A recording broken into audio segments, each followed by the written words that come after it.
Good evening, Hope. Hi, Scooter. How are you this evening? I'm doing well. I'm excited on a lot of levels because we all get to come together tonight and we get to talk to the Godfather. It's very exciting to get to speak to him. The guru.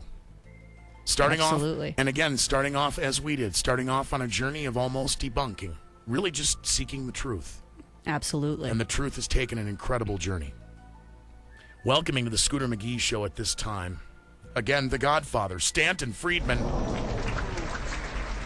Stan, good evening. How are you tonight? Good evening. How nice it is to be on your 200th show. we are excited. We never thought it would.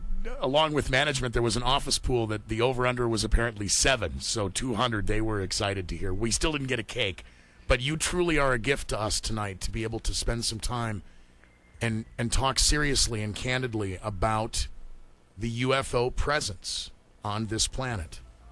And with technology being where it is today, I mean, you started on the ground floor and you've seen all of the advancements.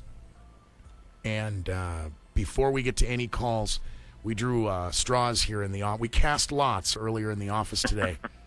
And Hope was chosen to ask the first question. Go ahead, Hope. Good evening, Dr. Friedman. Mister, please, no free degrees now. Oh, okay. I apologize. My question for you this evening is, I talk to these boys all the time, and they're always talking about cover-ups. But what I'd like to know is just one piece of solid proof that you know of or have seen that there really was a crash landing in Roswell. Well, I wouldn't call it a landing. I'd call it a crash.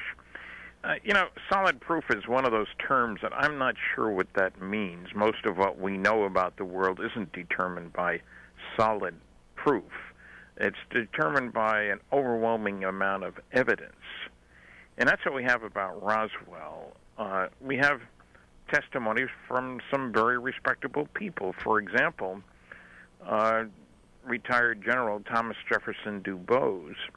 He was the chief of staff at the 8th Air Force Headquarters in Fort Worth, Texas. The commander of the 8th Air Force was General Ramey, Roger Ramey. Okay, I managed to locate Thomas Jefferson DuBose in the 80s when I was researching Roswell hot and heavy. I'm still at it, but not as hot or heavy. And his picture is in the newspapers for July 8th, 1947, taken in General Ramey's office. Well, I managed to find him. Ramey's been dead since the 60s, and most of the other original actors are deceased. Not all. I managed to talk to quite a few. There's a video, Recollections of Roswell, which has testimony from 27 first-hand witnesses. Most of them are dead now, of course, too. But anyway, Colonel DuBose, at the time, later retired general, 18,000 hours as a pilot, a very distinguished military career, West Point and all that sort of thing. He told me, standing 2 feet away from me in Florida, that he took the call from General Ramey's boss,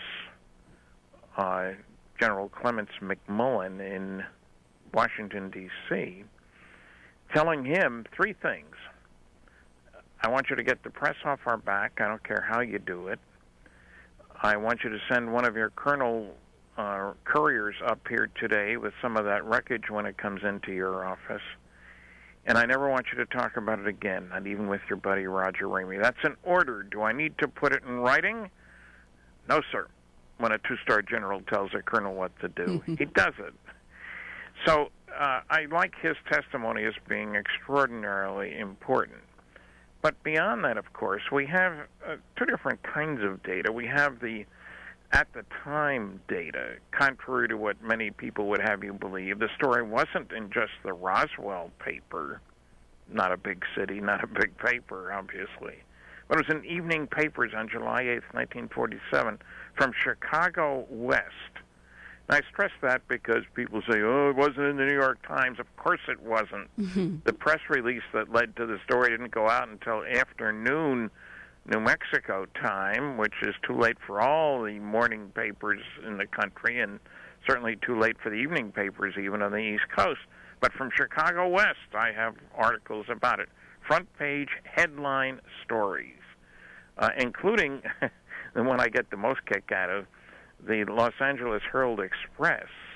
All across the front page, Army captures flying saucer, smaller headline, General thinks it's radar weather gadget. In other words, the cover-up was in the same day, within just a few hours when the original story went out. So there's a whole bunch of this written testimony in major newspapers, evening newspapers for July 8th. Now, beyond that, of course, we have all the people that we've dredged up, those of us who've been doing serious research on that, and there's a lot of them. Major Marcel's testimony is very important. He was the first military officer on the scene out at the ranch where the wreckage was found by a rancher a few days before. Now, he was only the intelligence officer for the only atomic bombing group in the entire world, the 509th, based in Roswell. You don't get to be that by being a screw-up, somebody who doesn't do things right. He got good ratings, as a matter of fact. We've seen some of the reports written about him afterward. But when you get people like that, and you get neighbors, you get agreement from people in all different directions. I've talked to families of the people who were there, local people in town in Roswell, neighbors of the rancher, crew members who were on the plane that carried the wreckage to Wright-Patterson Air Force Base in Ohio. So there's an enormous amount of first-hand testimony. The rancher's son, I talked to him, who found this stuff. And there is agreement on a number of factors, the strange characteristics of the material. Now, if you listen to the Air Force, they'll tell you, oh, it was just a mogul balloon. Well, the trouble is the mogul balloon explanation doesn't fit. The testimony indicates that there was a lot of foil-like material, all right, but it was memory metal. You could bend it and bend it and bend it, and it would unfold on its own. Balloons aren't made of such metal, and we certainly didn't have it back then. The balloon story was changed, of course. There are four explanations, and it's interesting to trace those. My book, Crash at Corona, goes into this in considerable detail, but and there are other books too, but there were four explanations. First, they said a flying saucer. Now, the term UFO was not in use in 1947. This is only 2 weeks after Kenneth Arnold's famous sighting of 9 objects moving as a saucer would if you skipped it across the water. That was on June 24th. We're talking a story appeared July 8th. In between, there were over 2,000 sightings in the United States. So this is not something, a big deal in Roswell, and that's it. There were sightings. People were going nuts the July 4th weekend.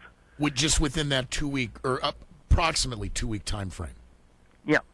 Yeah, and we had originally thought there were only a few hundred, but people have done more extensive investigation, and now you can get services where you can check newspapers all over the country.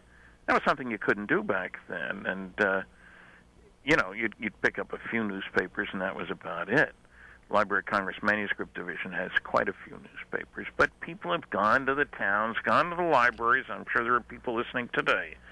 If you want to see how much coverage there was, check your newspapers in your town for June 25th on. The first sighting that got a lot of attention was June 24th, so the press from June 25th on, especially the July 4th weekend, 1947. And you'll be amazed at how many front-page stories there were. Yeah. But the explanation for Roswell, the balloon weather reflector business, that put a kibosh on people reporting cases.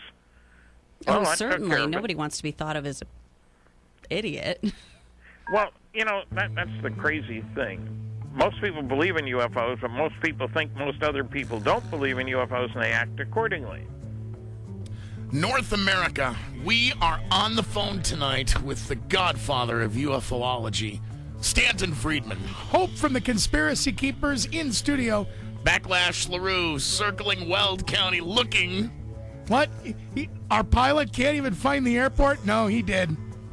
He's just going through security for the 4th time today. Hey, you don't need to go through security. Stand by through the break. We'll be right back.